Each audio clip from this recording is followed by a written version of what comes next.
Bonjour les frères et sœurs de la paroisse Sainte-Madeleine, j'espère que vous allez bien.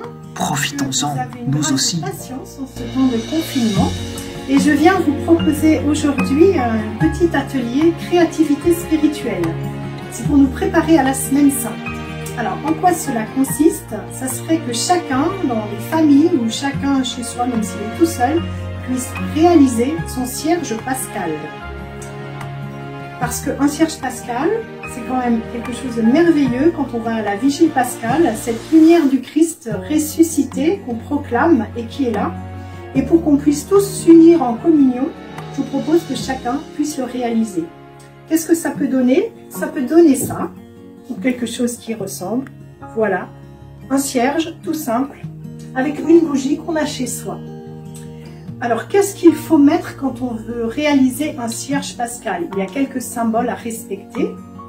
Le premier, c'est la croix, qui représente la croix de Jésus Sauveur.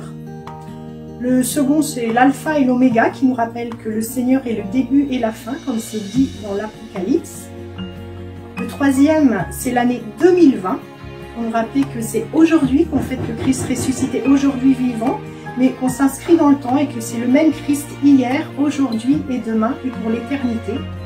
Et puis aussi les 5 plaies du Christ qui nous rappellent que nous avons reçu la guérison par les plaies de Jésus. Du côté pratique, comment s'y prendre? Avoir une bougie si possible, mais ceux qui n'en ont pas, je vous donnerai un petit truc après.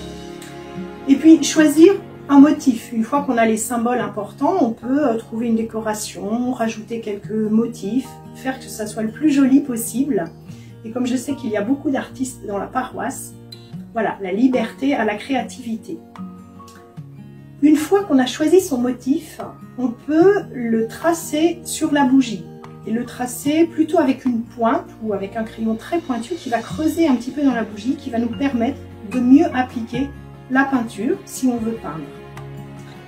Et puis ensuite, on peut trouver d'autres supports. Si on n'a pas trop envie de peindre, on peut aussi faire une création dans laquelle, alors pourquoi pas la peinture, mais ça peut être au crayon de couleur, ça peut être aussi à partir d'un dessin qu'on a imprimé si on se sent pas très à l'aise dans le dessin.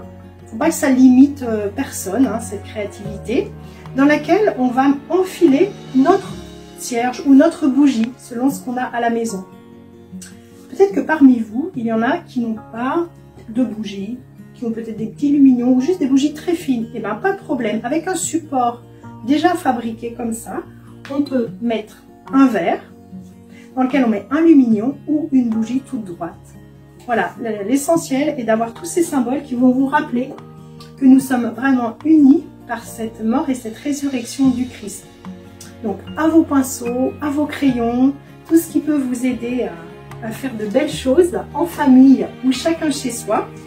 Et n'hésitez pas, une fois que vous aurez réalisé votre cierge pascal, d'en prendre une photo et de l'envoyer à la paroisse, à nos prêtres, pour qu'on puisse découvrir toutes les merveilleuses réalisations de chacun. Passez une très bonne semaine sainte et soyez bénis. Merci.